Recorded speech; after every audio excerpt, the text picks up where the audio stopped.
beloved Boss Mike Cervera.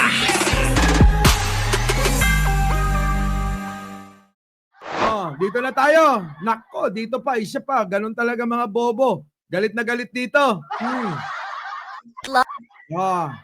Napanood nyo naman na siguro to, nakita nyo na nung nakarang araw na merong naging party kasama si Mega at si Kiko. Di ba? Ngayon yung mga yung mga kampon ni Digunyo. Nagwawala, akala mo, mga aso. Alam nyo yung asong hindi napakain ng 1 linggo? Ganon yung mga naging attitude. Nagwawala, gustong sumakmal eh. Bakit daw ganyan? Nako, iwasan nyo ang inggit. Ang sa iba'y ibig nyong makamit. Dapat nga, kayo'y matuwa. Dahil yung pangako ni Pangulo na pagkakaisa, unity, ay eto ginagawa niya. Hindi siya nagtatanim ng sama ng loob. Tama naman na ganung maging. Maging ugaliin ng Pilipino tulad ni Pangulo. Kaso mga kababayan, tong ugali ng mga ito, hindi ko ba maisip? Pagkakaisa, yun ang kailangan ng bansa. Kaso sila gusto pagkawatak-watak talaga. Piruin yun dito, sa post na to, nagagalit pa sila. Ano bang gusto nyong gawin kay Pangulo? Magpakasama? Yung Pangulo natin, mabuting tao, hindi tulad ni Digunyo, kaya wag nyong ikukumpara sa amo nyo.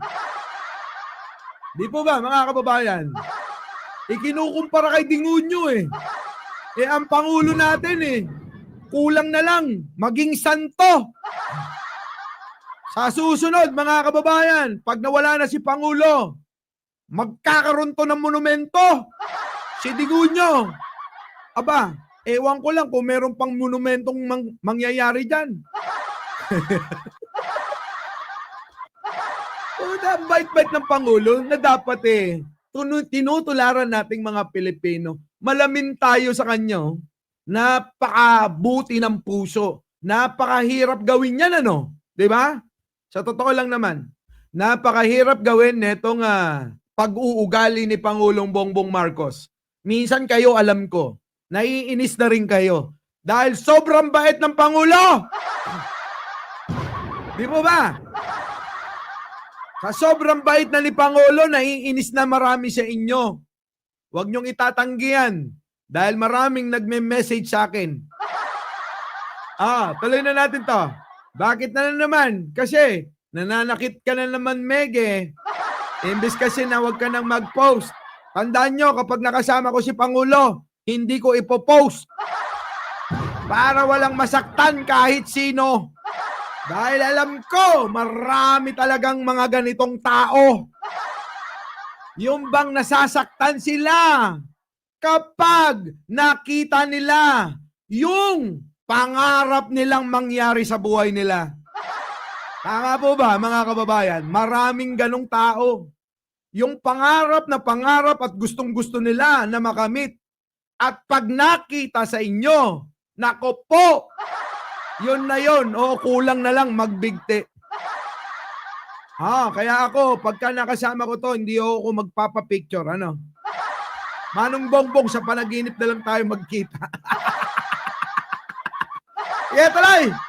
Nothing but love. Iyan ang panimula sa caption ng post ni megastar Sharon Cuneta nang ibahagi ang ilang kuhang larawan mula sa dinaluhang konsyerto sa palasyo para sa pelikulang Pilipino na ginanap kagabi. Dito, ibinida ni megastar ang kanilang pictures ni PBBM na kanya raw paborito sa pamilya Marcos. Ay, paborito naman pala. Tandaan nyo mga kababayan, kung dati binabanatan nila ng kung ano-anong sinasabi nila, tandaan nyo to. Huwag na kayong magpolitika kung hindi nyo maiintindihan. Di po ba? Huwag nyo nang, wag na kayong magpolitika. Huwag na kayong manood sa mga usaping politika. Kung hindi nyo maiintindihan na etong mga ito'y mga politikong tao, uulitin ko, ang politika, wala kang permanenteng kakampi rito. Wala ka rin permanenteng kaaway dito. Na, hindi nyo magets ano? Oh, hindi magigets to ng mga bobo. Bakit? Bakit mga kababayan?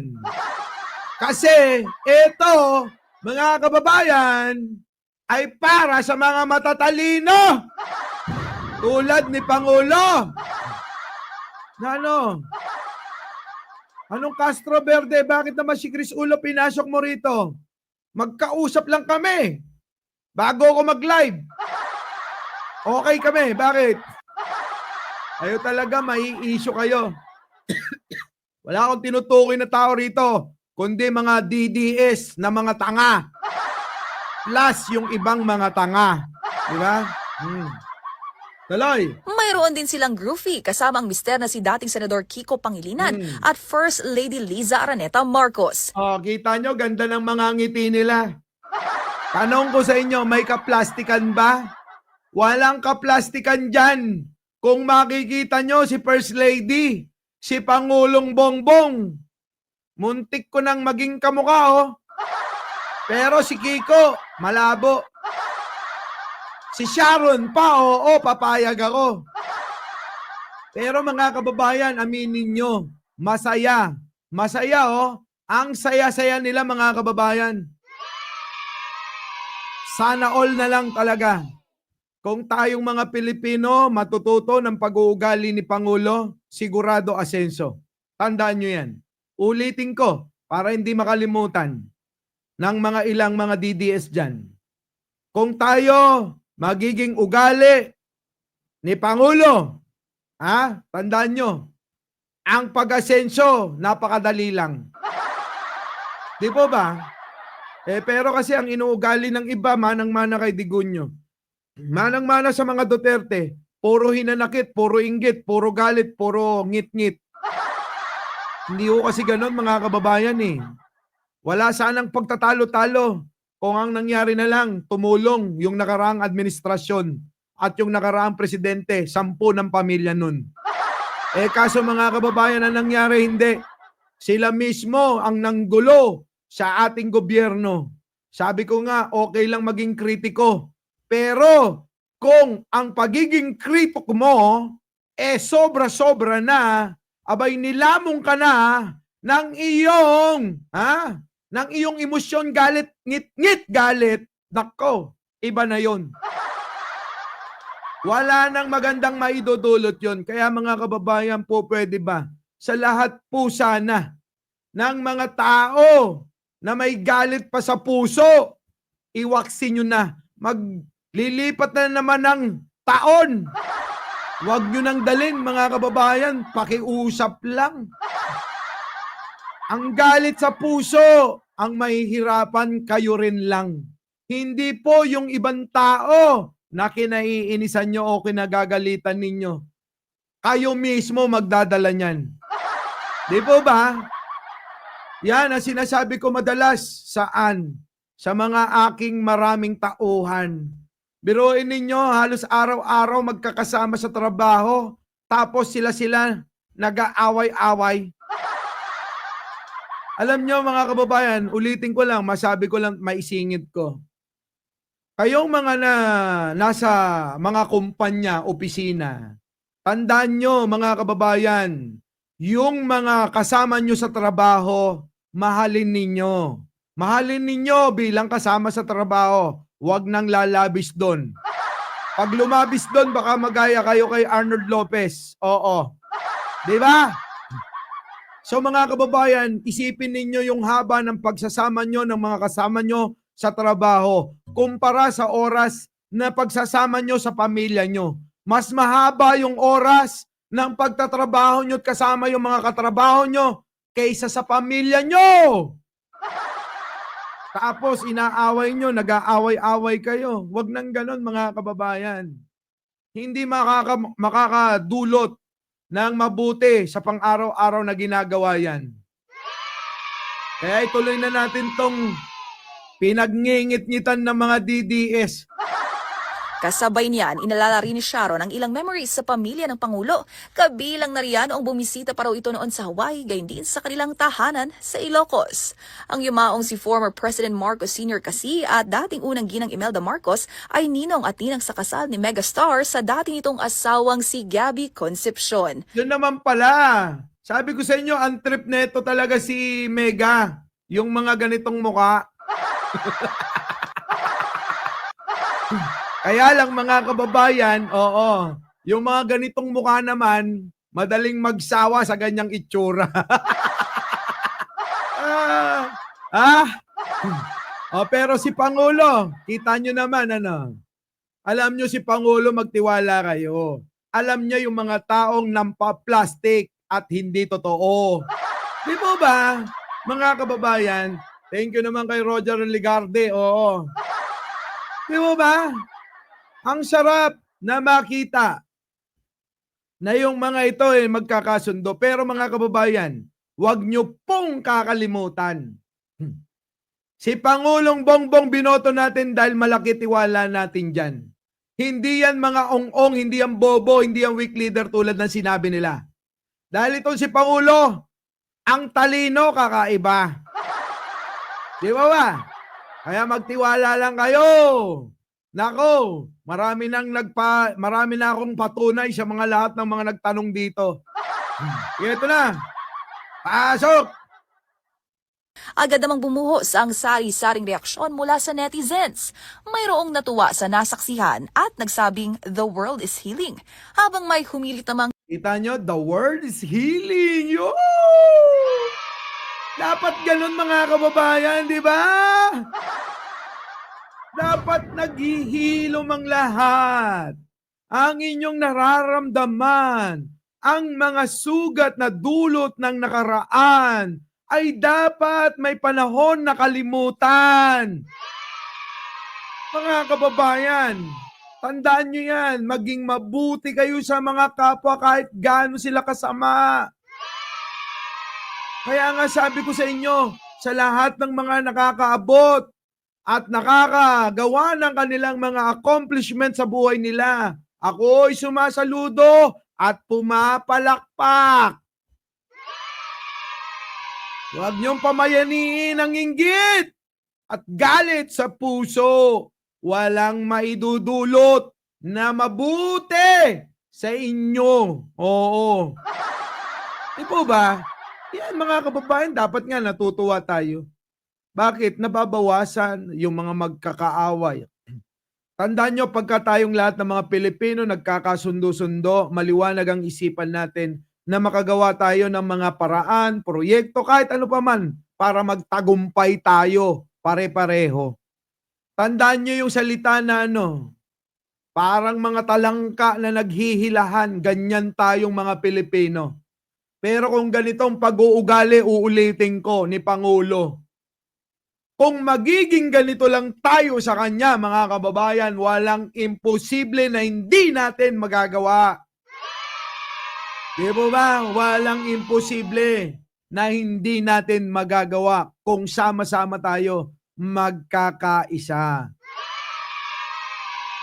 At hindi magiging ganid sa pera. Ang problema mga kababayan, yung iba, oo, matatakaw talaga, buhaya. So mga kababayan, huwag tayong titigil na manalangin na lang. Pagdasal natin yung bansa natin, pagdasal natin to gobyerno. Excuse me po. Pagdasal natin tong gobyerno, ipagdasal natin yung magkakaaway ng mga politiko na magkasundo-sundo. Nang sa ganon, mga kababayan, pagchismisan na lang natin yung kapitbahay nyo. Di po ba, mga kababayan? So, eto na, mga kababayan!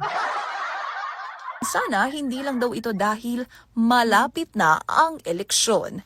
Maugunita na mahigpit na kalaban ni PBBM si former VP Leni Robredo noong 2022 presidential race kung saan pero yung mahigpit na magkalaban na yan, nagbatian.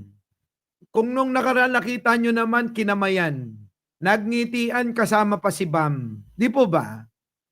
Yung mga dilawan, nagiging sumasang-ayon na kay Pangulo sa pamumuno niya.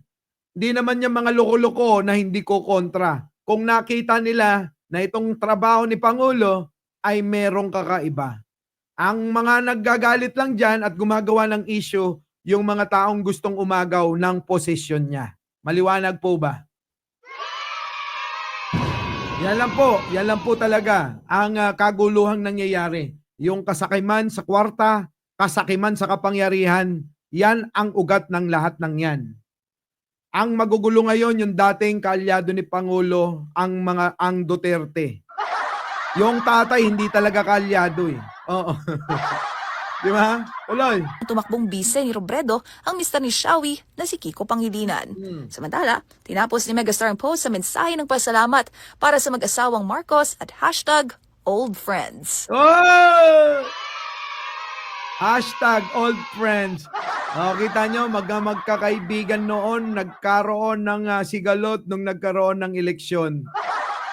Bakit? Pasok natin yung salitang politika na naman. At sila'y mga politiko. Nagsisiraan pagdating ng eleksyon. Ganon din naman sa ibang bansa na kung nasaan naroroon kayo. Yung mga kandidato sa lahat ng mga bansa, ganyan sila. Nagsisiraan pero kakaiba mga kababayan. Dahil dito sa ating bansa, habang buhay nilang dinadala. Sa ibang bansa, pagkatapos ng eleksyon, bati-bati na at nagtutulong-tulong na sila, sinusuportahan yung leader nila, hindi nila binabastos kundi ginagalang. Di po ba? Ginagalang ang presidente nila at para naman makapag-isip ng maayos, hindi makasagabal ang pagiging kritiko para sa Pangulo.